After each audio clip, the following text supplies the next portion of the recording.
Thank you very much. Hey, it's Kaufman is Alive. I look at comic books new and old. Today I'm looking at a new comic book, Youngblood, #1, that just came out this year. Came out in April. Was released exclusively on Rob Liefeld's website. You cannot pick this one up in stores yet, although there are plans to release it in the fall in comic book shops. But I was able to get this one off his website. I was able to get it signed by him as well, the artist Rob Liefeld. I'd really been looking forward to this ever since I'd heard it was coming out. I honestly never thought we'd ever see another Youngblood comic again.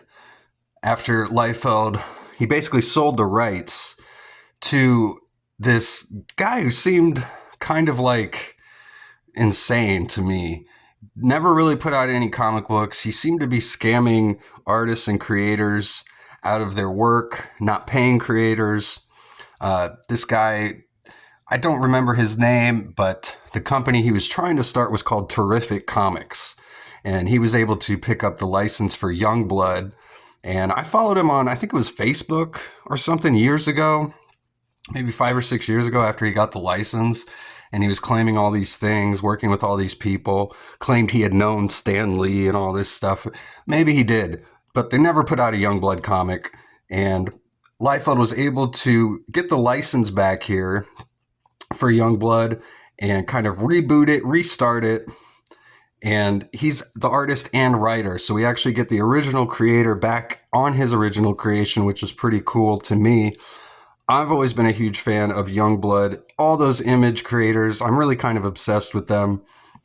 McFarlane, Larson, Liefeld, Jim Lee, Wills Portacio, Mark Silvestri, Jim Valentino, all those guys. I just love all their work. I think they're all geniuses. So we got Rob Liefeld here in Youngblood #1, story pencils and inks. And Juan Manuel Rodriguez doing the colors here. That's about the only thing Rob not doing. And he's got his buddy Chance Wolf doing some additional inks. He's a inker who always seems to be working with Rob these days. And Russ Wooten, an excellent letterer, working on this book today. And I love this opening splash page here with the Image eye. The panels turned into the Image eye, which was also... The Image logo was created by Rob Liefeld, according to him. So a nice callback here. And we've got little cameos from each of the original creators' creations here. No Jim Lee creation here, but we got Spawn from McFarlane. This has to be Shadowhawk from Valentino. We got Ripclaw from Silvestri. And of course, the Finn, the Savage Dragon from Eric Larson. So a nice setup here on the first page showing us that Youngblood existing in the same universe as that original group of Image characters. I really do hope we start seeing some crossovers between Youngblood and Spawn and Savage Dragon. I know Valentino not doing a lot of work these days, but Shadowhawk was killed off a couple years ago. The last Shadowhawk, they called it, that issue was a pretty awesome issue. I did do a review of that about a year ago, so go check that one out. But some great artwork by Philip Tan. And but I would like to see a crossover between all those original Image guys again.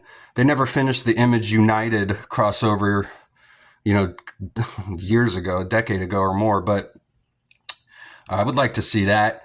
We get a nice shot here of the team. They're all just sitting in chairs. They're on their plane. I mean, not a very expressive shot or anything.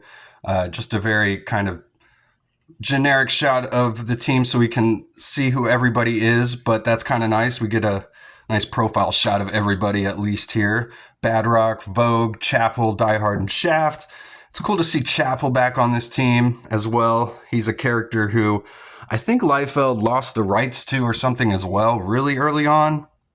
And of course, he got killed off pretty early, and he was a big part of Spawn as well at the beginning. I want to talk about this cover, go back to this real quick. I did get the Virgin cover, so it's got no logo on it, even though I do love the Youngblood logo here. One of my favorite comic book logos, to be honest with you. I love it's just such a clean logo. And we've got the same team here, except we've got Cougar on the cover there. And he actually does not make an appearance on this book, but there were obviously a whole bunch of variant covers for this that you could order. They had this cover that had a red background, different colored backgrounds, foils, obviously different drawings.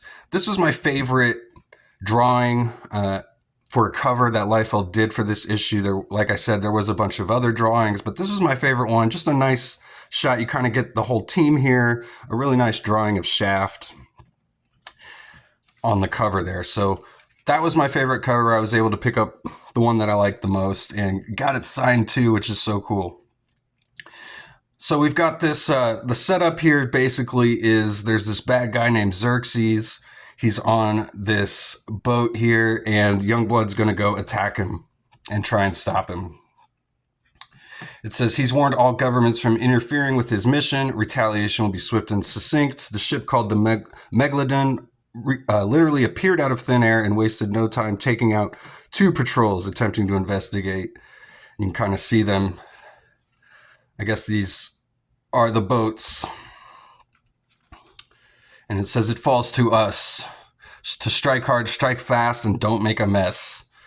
And Badrock says it's yabba dabba doom time, kids. So pretty cringy line there from Badrock, but that's to be expected, to be honest. But another cool team shot here. Nice double splash page. I really like the colors in here. Go back to your, Juan Manuel Rodriguez is the colorist. He does do a lot of heavy lifting for Liefeld, who kind of notoriously doesn't draw backgrounds in a lot of his drawings. He kind of focuses mostly on just the action, the figure drawing. Like here, they're jumping out of the plane, a classic image, 90s superhero cliche of a team jumping out of a plane. But the plane here is just this circular it doesn't even look like a plane. It almost looks like they're jumping out of a portal. But you can see them jumping out of the plane here. But I like this drawing of Die Hard here. This could have been a cover itself. But again, like I was talking, no backgrounds here. I mean, I guess they're flying through the air, so there really wouldn't necessarily be a need for anything, but they're infiltrating the boat here. We see Xerxes for the first time in this issue down here. He says, the world shall bear witness as we humiliate and destroy. And again, Xerxes, he's basically just Gold Shaft. Or not Shaft, but Strife. He's basically just Gold Strife from X-Force. Pretty much the exact same look. He's even got a red cape. I guess the helmet looks a little bit different. Almost looks like a dumbed down version of Strife's helmet or something. Looks a little easier to draw. But I do like the design anyway, even though it's completely derivative. I guess Youngblood basically is just a derivative of X-Force. It's just Liefeld kind of continuing the work he was doing at X-Force, but on his own creator-owned property. So, I mean, there's definitely some differences between X-Force and Youngblood, but not much, to be honest with you. It's just some really awesome drawings, some really strong stuff here, some great figure drawing by Liefeld again. I know he's pretty divisive. There's some people who really like his stuff, and there's other people who really hate his stuff. I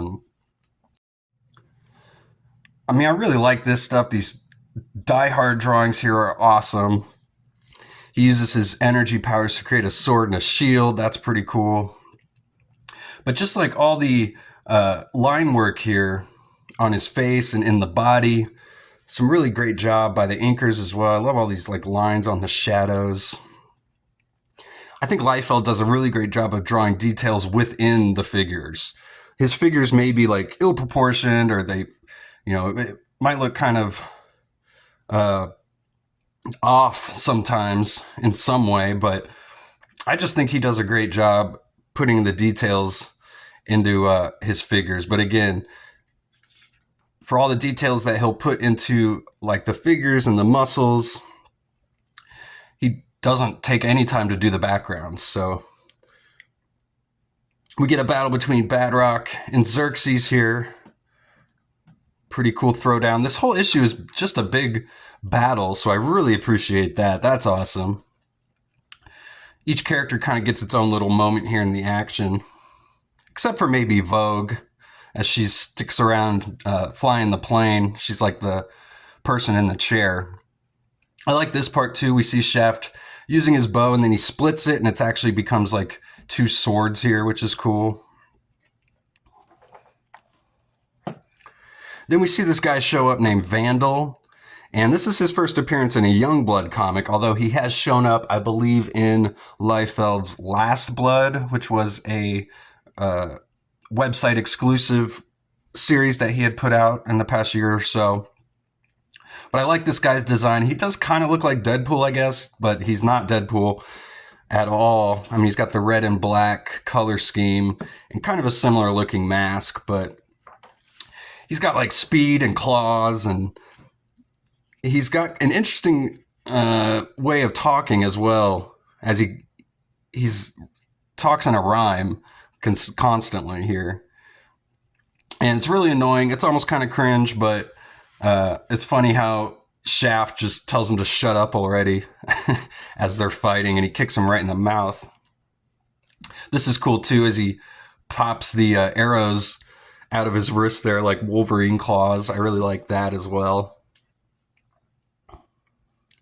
Conceptually pretty cool.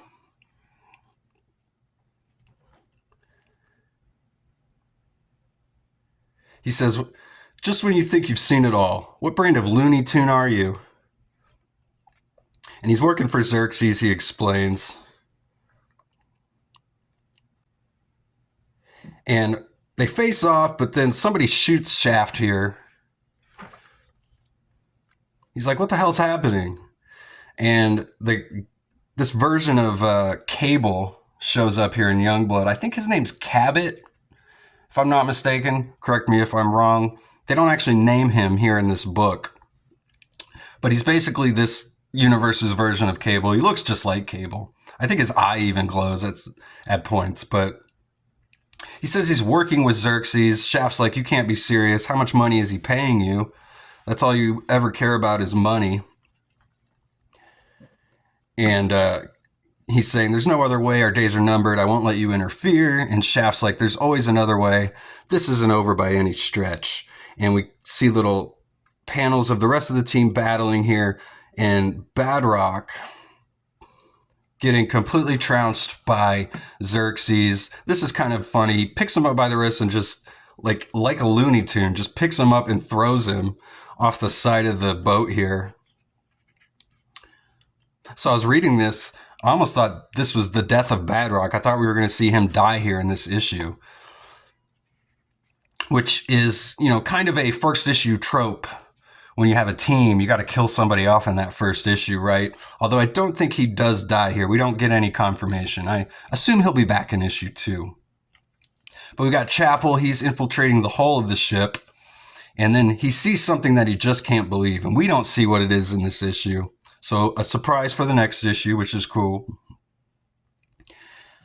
And the rest of the group, they can't find Badrock here. They're all confronting Xerxes. He says nothing can stop Xerxes. And we see a red cape coming down here. And it's not Xerxes' cape. With somebody saying, funny thing, I'm not much of a gambling man, but I'll wager if anyone can stop you twice in one lifetime, it's me. And we see the appearance of Supreme, all the Supremes here, and a great kind of reveal on the last page. The return of Supreme, a nice little crossover that's going to be happening here in issue 2. Definitely Tom Cruise playing Supreme in this issue. So that's Youngblood number 1, the brand new Youngblood from 2025. This is a really great looking comic book too. The back cover looks so sleek. Got the little Liefeld signature down on the back here. There's no ads in this at all, if you order this at least off the website. So a pretty awesome comic book. It was so much fun to see the return of Youngblood again. So let me know in the comments what you guys thought about this. Is this something you're interested in? Have you picked this up yet? Are you going to wait maybe till the fall? Or are you not a fan of Liefeld? Do you think I'm completely out to lunch? Let me know. So let's get down to it. What would I rate this comic? A 5-star rating, 1 through 5, 1 being the worst, 5 being the best. I'd probably have to give this 4 stars, 4 out of 5. Totally inoffensive comic book. Great action, pretty awesome artwork in here. I mean, the story's very simple to follow, but just some awesome stuff here. We meet some new characters. It's bright and colorful. So I'd give it a 4 out of 5. I'll save a 5 for stuff that really blows my mind, you know, but give it a 4 because I really got no complaints about this comic book, to be honest with you. And thanks again for watching. Please subscribe if you've made it this far. I do post daily comic book reviews. Let me know what you think in the comments, and I'll see you guys on the next one. Go read comics.